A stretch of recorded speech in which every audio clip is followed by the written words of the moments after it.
Hello बच्चों, how are you all? I hope each one of you is absolutely good.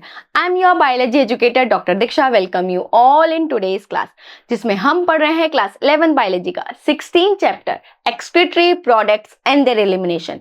Part 1 से लेकर part 4 तक हम complete पढ़ चुके हैं। अब हम पार्ट 5 ले रहे हैं, जिसमें हम देखेंगे रेगुलेशन ऑफ किडनी फंक्शन, साथ ही साथ मैच्योरेशन को। इस चैप्टर की बात करें बच्चों, तो इस चैप्टर में मेजर 9 टॉपिक्स हैं। पहला टॉपिक क्या है? इंट्रोडक्शन टू एक्सक्रीटरी सिस्टम, जिसमें हमने ये देखा कि कौन कौन से एक्सक्रीटरी प्रोडक्ट्स होते हैं, डिफरेंट एनिमल्स में कौन कौन से एक्सक्रीटरी स्ट्रक्चर्स देखने को मिलते हैं। फिर हमने ह्यूमन एक्सक्रीटरी सिस्टम में स्ट्रक्चर ऑफ नेफ्रॉन की बात की, स्ट्रक्चर ऑफ किडनी की बात की। फिर हमने यूरिन फॉर्मेशन के बारे में पढ़ा कि किस तरीके से नेफ्रॉन में यूरिन फॉर्म हो रहा है। फिर हमने फंक्शन ऑफ ट्यूब्यूल्स की बात की। ट्यूब्यूल्स का फंक्शन क्या है? रीएब्जॉर्प्शन। तो रीएब्जॉर्प्शन की प्रोसेस ट्यूब्यूल्स में कैसे होती है, इसके बारे में देखा। फिर हमने mechanism of concentration of filtrate की बात की कि किस तरीके से कंसंट्रेटेड यूरिन फॉर्म होता है। अब हम क्या देख रहे हैं? रेगुलेशन ऑफ किडनी फंक्शन और मैच्योरेशन को। फिर हम क्या पढ़ेंगे? Role of other organs in excretion, कि कौन कौन से ऑर्गन्स एक्सक्रीशन में हेल्प करते हैं। एंड में हमारा टॉपिक आ जाएगा डिसऑर्डर्स ऑफ एक्सक्रीटरी सिस्टम। बच्चों, किडनी फंक्शन को रेगुलेट करने की बात करें तो किडनी फंक्शन को 2 तरीके से रेगुलेट कर सकते हैं। पहला हार्मोन से, दूसरा फीडबैक मैकेनिज्म से। कौन कौन रेगुलेट करता है किडनी फंक्शन को? पहला हाइपोथैलेमस, दूसरा जस्टाग्लोमेरुलर अपरेटस और पार्शियली हार्ट से भी होता है। ये तीनों मिलकर क्या करते हैं? किडनी फंक्शन को रेगुलेट करते हैं। भाई, किडनी फंक्शन को हम 2 तरीके से रेगुलेट कर सकते हैं, पहला हार्मोनल कंट्रोल से और दूसरा फीडबैक मैकेनिज्म से। कौन कौन रेगुलेट करता है किडनी फंक्शन को? हाइपोथैलेमस, जस्टाग्लोमेरुलर अपरेटस और आपका पार्शियली हार्ट से भी होता है। पहले हम बात करते हैं हाइपोथैलेमस की। हाइपोथैलेमस कहाँ होता है? फोरब्रेन में रहता है ना। इसमें ऑस्मोरिसेप्टर्स मिलते हैं। ये ऑस्मोरिसेप्टर्स बड़े सेंसिटिव होते हैं। किसके लिए? Change in blood volume, body fluid volume और आयनिक कंसंट्रेशन इन द बॉडी में अगर आयनिक कंसंट्रेशन चेंज हो गई, ब्लड वॉल्यूम चेंज हो गया, बॉडी फ्लूइड वॉल्यूम चेंज हो गया, तो ये एक्टिवेट हो जाते हैं। जैसे ही किसी कंडीशन में एक्सेसिव लॉस ऑफ फ्लूइड हो जाता है बॉडी से, मान लो किसी कंडीशन में एक्सेसिव लॉस ऑफ वाटर हो गया बॉडी से, उस कंडीशन में ये ऑस्मो रिसेप्टर्स एक्टिवेट हो जाते हैं। ये स्टिमुलेट कर देते हैं हाइपोथैलेमस को। हाइपोथैलेमस न्यूरोहाइपोफाइसिस यानी पोस्टीरियर पिट्यूटरी ग्लैंड से रिलीज करवाता है। किसको? वैसोप्रेसिन को या एंटी डायूरेटिक हार्मोन एडीएच को रिलीज कराता है। एडीएच क्या करता है? वाटर का रीएब्जॉर्प्शन कराता है। कहां से? And part of urinary tract से, यानी डीसीटी से। डीसीटी से क्या कराता है? वाटर का रीएब्जॉर्प्शन बढ़ा देगा। वाटर का रीएब्जॉर्प्शन कराएगा तो वाटर का वॉल्यूम बढ़ जाएगा। जैसे ही वाटर का वॉल्यूम इंक्रीज होता है तो एडीएच के पास सिग्नल जाते हैं कि भाई वाटर का वॉल्यूम बढ़ गया है, ब्लड प्रेशर बढ़ गया है, अब तुम इनएक्टिव हो जाओ। तो इसे हम क्या बोलते हैं? फीडबैक मैकेनिज्म बोलते हैं। ठीक है। साथ ही साथ एडीएच क्या करता है? ब्लड प्रेशर बढ़ा देता है। कैसे? ब्लड वेसल को कॉन्ट्रैक्ट करा के। ठीक है। ब्लड वेसल कॉन्ट्रैक्ट होंगी तो ब्लड प्रेशर बढ़ जाएगा, ब्लड प्रेशर बढ़ेगा तो ग्लोमेरुलर ब्लड फ्लो बढ़ जाएगा। अल्टीमेटली क्या बढ़ेगा? जीएफआर बढ़ जाता है, ग्लोमेरुलर फिल्ट्रेशन रेट बढ़ जाती है। क्लियर? ग्लोमेरुलर फिल्ट्रेशन रेट बढ़ेगी तो क्या होगा? ब्लड फ्लो बढ़ जाएगा। इसके बाद एडीएच के पास सिग्नल जाता है कि भाई अब ब्लड का वॉल्यूम बढ़ गया, अब तुम न्यूट्रलाइज हो जाओ। क्लियर? इस तरीके से बच्चों, इस तरीके से देखो, जब एक्सेसिव वाटर लॉस हो जाता है तो उस कंडीशन में हाइपोथैलेमस स्टिमुलेट होगा। हाइपोथैलेमस स्टिमुलेट होकर पोस्टीरियर पिट्यूटरी ग्लैंड से क्या रिलीज करवाता है? एडीएच, वैसोप्रेसिन को। वैसोप्रेसिन क्या करेगा? वाटर का रीएब्जॉर्प्शन कराएगा। वाटर का रीएब्जॉर्प्शन बढ़ जाएगा तो वाटर का वॉल्यूम बढ़ेगा। वाटर का वॉल्यूम बढ़ेगा तो ब्लड प्रेशर इंक्रीज हो जाता है। जैसे ही वाटर का वॉल्यूम बढ़ेगा तो एडीएच के पास वापस सिग्नल जाता है कि भाई वाटर का वॉल्यूम बढ़ गया, अब तुम न्यूट्रलाइज हो जाओ, तो वापस जीएफआर नॉर्मल हो जाता है। क्लियर? अब हम बात करते हैं जस्टाग्लोमेरुलर अपरेटस की। जस्टाग्लोमेरुलर अपरेटस क्या है? ये सेंसिटिव रीजन होता है। ये सेंसिटिव रीजन सेल मॉडिफिकेशन की वजह से बनता है। सेल मॉडिफिकेशन किन में होता है? एफेरेंट आर्ट्रियोल और डिस्टल कॉन्वोल्यूटेड ट्यूब्यूल की सेल्स में। सेल मॉडिफाई होकर क्या बना देती हैं? जेजी सेल्स बनाती हैं। जैसे ही जीएफआर डिक्रीज होता है, इनका फॉल होता है, तो क्या होता है, आपकी जेजी सेल्स एक्टिवेट हो जाती हैं। एक्टिवेट होकर ये रेनिन रिलीज करती हैं। ये रेनिन क्या करेगा, ब्लड में प्रेजेंट एंजियोटेंसिनोजन को एंजियोटेंसिन 1 एंजियोटेंसिन 2 में कन्वर्ट करा देगा। ठीक है भाई, जैसे ही जीएफआर कम होगा, डिक्रीज होगा, तो क्या होगा, जेजी सेल्स एक्टिवेट हो जाएंगी। जेजी सेल्स क्या रिलीज करेंगी, रेनिन रिलीज करेंगी। ये रेनिन ब्लड में प्रेजेंट एंजियोटेंसिनोजन को एंजियोटेंसिन 1 एंजियोटेंसिन 2 में कन्वर्ट कर देती हैं। एंजियोटेंसिन 2 दो काम करता है। पहला काम तो क्या करता है, ये ब्लड वेसल्स को नैरो कर देगा। ब्लड वेसल नैरो होंगी तो ब्लड प्रेशर बढ़ जाएगा। ब्लड प्रेशर बढ़ेगा तो जीएफआर बढ़ जाता है। दूसरा ये क्या करता है, एड्रिनल कॉर्टेक्स से एल्डोस्टेरॉन को रिलीज करवाता है। भाई पहले तो ये क्या करता है, ब्लड वेसल को नैरो कर देता है। ब्लड वेसल नैरो तो ब्लड प्रेशर बढ़ जाएगा, अल्टीमेटली जीएफआर बढ़ जाएगा। दूसरा ये क्या करता है, एड्रिनल ग्लैंड से एल्डोस्टेरॉन को रिलीज कराएगा। एल्डोस्टेरॉन क्या करता है, वाटर का और Na+ का रीएब्जॉर्प्शन करवाएगा। कहां से, डीसीटी से, डिस्टल कन्वोल्यूटेड ट्यूब्यूल से। जैसे ही वाटर का रीएब्जॉर्प्शन होगा तो वाटर का वॉल्यूम बढ़ जाएगा। वाटर का वॉल्यूम बढ़ेगा तो ब्लड फ्लो बढ़ जाएगा। ब्लड फ्लो बढ़ेगा तो अल्टीमेटली ब्लड प्रेशर बढ़ेगा। ब्लड प्रेशर बढ़ेगा तो जीएफआर बढ़ जाएगा। इस पूरे मैकेनिज्म को हम क्या बोलते हैं, रास मैकेनिज्म, रास एंजियोटेंसिन एल्डोस्टेरॉन सिस्टम बोलते हैं। भाई किस तरीके से रेनिन रिलीज हुआ, रेनिन ने एंजियोटेंसिनोजन को एंजियोटेंसिन 1 2 में कन्वर्ट कराया। 2 ने क्या किया, एल्डोस्टेरॉन को रिलीज कराया। याद हो जाएगा ना, याद हो जाएगा, जिससे क्या होगा, अल्टीमेटली जीएफआर बढ़ जाता है। देखो इस फ्लो डायग्राम से आपको याद हो जाएगा। जैसे ही जीएफआर कम होता है तो जेजी सेल्स क्या करती हैं, रेनिन रिलीज करती है। ये रेनिन एंजियोटेंसिनोजन को एंजियोटेंसिन 1 और 2 में कन्वर्ट कर देगा। एंजियोटेंसिन 2 दो काम करता है। पहला तो एड्रिनल ग्लैंड से एल्डोस्टेरॉन को रिलीज कराएगा। एल्डोस्टेरॉन क्या करता है, वाटर का रीएब्जॉर्प्शन करवाएगा। वाटर का रीएब्जॉर्प्शन बढ़ेगा तो वाटर का वॉल्यूम बढ़ेगा। वाटर का वॉल्यूम बढ़ेगा तो अल्टीमेटली जीएफआर बढ़ जाएगा।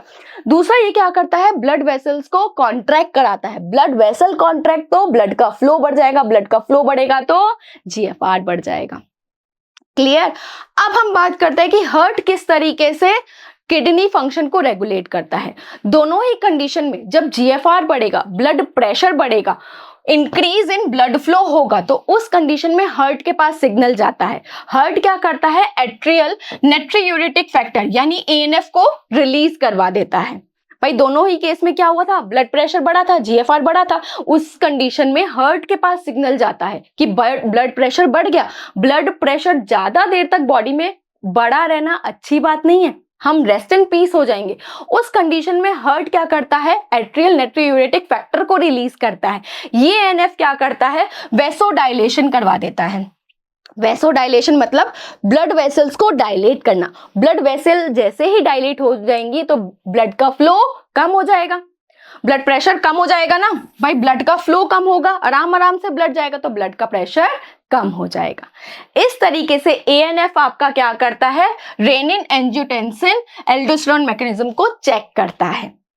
क्लियर भाई, चेक ही कर रहा है ना। उन दोनों से क्या हुआ था, ब्लड का प्रेशर बढ़ गया था। जैसे ही ब्लड का प्रेशर बढ़ा तो हार्ट के पास सिग्नल जाता है कि भाई ब्लड का प्रेशर बहुत ज्यादा हो गया है बॉडी में, जो कि बॉडी के लिए अच्छा नहीं है। उस कंडीशन में हार्ट क्या करता है, एएनएफ को रिलीज करा देता है। एएनएफ क्या करेगा, वेसोडाइलेशन करा देगा, ब्लड वेसल को डायलेट करा देगा। जैसे ही ब्लड वेसल डायलेट होंगी तो ब्लड का फ्लो कम और ब्लड प्रेशर वापस डिक्रीज हो जाएगा। Clear clear clear. अब हम बात करते हैं मैच्योरेशन की। मैच्योरेशन का मतलब क्या होता है, यूरिन रिलीज कराना। भाई यूरिन फॉर्म कहाँ हो रहा है, नेफ्रॉन में। कहाँ बनता है, नेफ्रॉन में बनता है ना। वो यूरेटर के थ्रू कहाँ स्टोर होता है, यूरिनरी ब्लैडर में। कहाँ स्टोर होगा, यूरिनरी ब्लैडर में। भाई धीरे धीरे जैसे ही नेफ्रॉन में बनता रहता है वो यूरेटर के थ्रू यूरिनरी ब्लैडर में स्टोर होता रहता है। फिर जैसे ही वॉलेंट्री सिग्नल मिलते हैं सीएनएस के थ्रू, है ना भाई, जब वो फुल हो जाता है तो कहाँ जाएंगे सिग्नल, सीएनएस के पास। सीएनएस क्या करेगा आपका, इसको वॉलेंट्री सिग्नल देगा। ठीक है, जैसे ही आपका यूरिनरी ब्लैडर फुल हो जाता है तो स्ट्रेच रिसेप्टर्स कहाँ सिग्नल भेजते हैं, सीएनएस के पास, कि भाई अब यूरिनरी ब्लैडर फुल हो गया है, अब क्या करें। तब आपका सीएनएस क्या करता है, मोटर मैसेज भेजेगा। किसके थ्रू? मोटर न्यूरॉन के थ्रू, कि भाई एक काम करो, तुम कॉन्ट्रैक्शन ऑफ स्मूथ मसल करा दो, साथ ही साथ रिलैक्सेशन ऑफ यूरिथ्रल स्फिंक्टर करवा दो, तो क्या होगा? यूरिन पास हो जाएगा। इस तरीके से बच्चों, जैसे ही आपका यूरिनरी ब्लैडर फुल हो गया यूरिन से, तो स्ट्रेस रिसेप्टर्स जाते हैं कहाँ पे? सीएनएस के पास। सीएनएस मोटर मैसेज भेजता है, किसके थ्रू? मोटर न्यूरॉन के थ्रू, कि भाई क्या करो तुम, कॉन्ट्रैक्शन ऑफ स्मूथ मसल करा दो, साथ ही साथ रिलैक्सेशन ऑफ यूरिथ्रल स्फिंक्टर करा दो, तो यूरिन रिलीज हो जाता है। इस प्रोसेस को, यूरिन रिलीज की प्रोसेस को क्या बोलते हैं? मैच्योरेशन बोलते हैं। और जो न्यूरल मैकेनिज्म इसको कॉज कर रहा है उसे मैच्योरेशन रिफ्लेक्स बोलते हैं। क्लियर? भाई मैच्योरेशन क्या है? यूरिन रिलीज करने की प्रोसेस। यूरिन बनता कहाँ है? नेफ्रॉन में। धीरे धीरे नेफ्रॉन से वो कहाँ जाता है? यूरिनरी ब्लैडर में। जैसे ही यूरिनरी ब्लैडर फुल हो जाता है तो क्या होगा? सिग्नल जाएंगे स्ट्रेच रिसेप्टर्स के थ्रू सीएनएस के पास। सीएनएस क्या भेजेगा? मोटर मैसेज भेजेगा कि भाई एक काम करो, कॉन्ट्रैक्शन ऑफ स्मूथ मसल करा दो, साथ ही साथ रिलैक्सेशन ऑफ स्फिंक्टर करा दो, ताकि यूरिन रिलीज हो जाए। इसी प्रोसेस को हम मैच्योरेशन बोलते हैं। जो न्यूरल मैकेनिज्म इसको कॉज करता है उसे मैच्योरेशन रिफ्लेक्स बोलते हैं। क्लियर? वेरी सिंपल, इजीली समझ में आ गया। मैच्योरेशन का मतलब क्या है? यूरिन रिलीज कराना। यूरिन बन कहाँ रहा है? नेफ्रॉन में बन रहा है। धीरे धीरे वो कहाँ स्टोर होता है? यूरिनरी ब्लैडर में। जैसे ही वो फुल हो जाएगा तो सिग्नल कहाँ जाएंगे? सीएनएस के पास। सीएनएस वापस मोटर मैसेज भेजेगा, किसके थ्रू? मोटर न्यूरॉन के थ्रू। और आपका क्या होगा? कॉन्ट्रैक्शन इन स्मूथ मसल हो जाएगा और स्फिंक्टर के थ्रू यूरिन बाहर रिलीज हो जाएगा। क्लियर? क्लियर, समझ में आया? अब हम बात करते हैं यूरिन की। तो यूरिन एक दिन में कितना रिलीज होता है? 1 से लेकर 1.5 लीटर तक रिलीज होता है। भाई फिल्ट्रेट बनता कितना है? 180 लीटर पर डे। और हम यूरिन कितना रिलीज कराते हैं? 1 से लेकर 1.5 लीटर पर डे। तो आपका 99% फिल्ट्रेट रीएब्सॉर्ब हो जाता है। हम यूरिन की बात करें तो यूरिन कैसा होता है? लाइट येलो कलर का होता है। ठीक है। पीएच की बात करें तो पीएच कितनी होती है? अराउंड 6। तो 6 होगी तो स्लाइटली एसिडिक है। ठीक है। और ये लिक्विड होता है और इसकी एक डिस्टिंक्टिव ऑडोर है ना, कुछ इसकी ऑडोर रहती है ना, स्मेल रहती है। ठीक है। और अगर हम यूरिन की बात करें, एक दिन में हम यूरिन पास करते हैं 1 लीटर से लेकर 1.5 लीटर, जिसमें आपका 25 से लेकर 30 ग्राम तक क्या रहता है? यूरिया रहता है। ठीक है भाई, एक दिन में हम 25 से लेकर 30 ग्राम तक यूरिया रिलीज करते हैं। जो ये कैरेक्टरिस्टिक्स है ना यूरिन के, ये चेंज हो सकते हैं किसी कंडीशन में, किसी डिजीज कंडीशन में ये कैरेक्टरिस्टिक इसके चेंज हो सकते हैं। क्लियर? जैसे हम बात करें यूरिन एनालिसिस की, यानी यूरिन टेस्ट की, तो किडनी की एबनॉर्मेलिटी या आपकी कोई डिजीज को हम टेस्ट कर सकते हैं किसके थ्रू? यूरिन टेस्ट के थ्रू। जैसे हम देखें, अगर आपका यूरिन में ग्लूकोज आ रहा है तो उस कंडीशन को क्या बोलते हैं? ग्लाइकोसूरिया बोलते हैं। भाई अगर मान लो यूरिन में ज्यादा ग्लूकोज आ रहा है तो उस कंडीशन को क्या बोलेंगे? ग्लाइकोसूरिया। अगर यूरिन में कीटोन बॉडीज आ रही हैं तो उसे क्या बोलेंगे? कीटोन्यूरिया। ठीक है। और ये दोनों कंडीशंस, ग्लाइकोसूरिया और कीटोन्यूरिया, डायबिटीज मेलिटस डिजीज में देखने को मिलती है। मतलब डायबिटीज मेलिटस वाले पेशेंट में यूरिन में ग्लूकोज भी आता है और कीटोन बॉडीज भी आती हैं, यानी उस पेशेंट को क्या है? ग्लाइकोसूरिया भी है और कीटोन्यूरिया भी है। क्लियर? तो बच्चों आज के इस लेक्चर में हमने क्या देखा? हमने रेगुलेशन ऑफ किडनी फंक्शन की बात की कि किस तरीके से किडनी फंक्शन को रेगुलेट कर सकते हैं। कौन कौन किडनी फंक्शन को रेगुलेट करता है? हाइपोथैलेमस, जस्टाग्लोमेरुलर अपरेटस और पार्शियली हार्ट से भी होता है। फिर हमने मैच्योरेशन की बात की। मैच्योरेशन क्या है? यूरिन रिलीज करने की प्रोसेस। समझ में आई? तो चलो कुछ क्वेश्चंस कर लेते हैं। पहला क्वेश्चन क्या है? The volume of urine is regulated by. कौन कौन से हार्मोन ऐसे हैं जो यूरिन के वॉल्यूम को रेगुलेट करते हैं? एडीएच और एल्डोस्टेरोन, ये दोनों मिलकर यूरिन वॉल्यूम को रेगुलेट करते हैं। ये दोनों ही है ना, तो answer is C. Next question, the characteristics of urine are. Urine कैसा होता है? लाइट येलो कलर का, पीएच 6 होती है, इसकी डिस्टिंक्टिव ऑडोर है, यही है ना। तो लाइट येलो कलर का भी है, एसिडिक भी है और इसका डिस्टिंक्टिव ऑडोर भी है। तो answer is all of the above. Clear?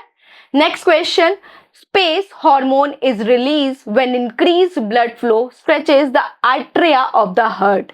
भाई जब ब्लड प्रेशर बढ़ जाता है तब एट्रिया, हार्ट का एट्रिया क्या रिलीज कराता है? ANF, एट्रियल नेट्रियूरेटिक फैक्टर, है ना, यही होता है ना, ANF ही रिलीज कराता है ना, ANF ही रिलीज कराता है ना, answer is ANF. Next question, on an average we exclude 25-30 grams of urea per day. हाँ, हम एक दिन में 1 से लेकर 1.5 लीटर यूरिन रिलीज कराते हैं, जिसमें यूरिया कितना होता है? 25 से लेकर 30 ग्राम तक. तो स्टेटमेंट इज ट्रू. ये है आज का लेक्चर जिसमें हमने रेगुलेशन ऑफ किडनी फंक्शन की बात की, साथ ही साथ मेच्योरेशन के बारे में पढ़ा. Thank you so much for watching.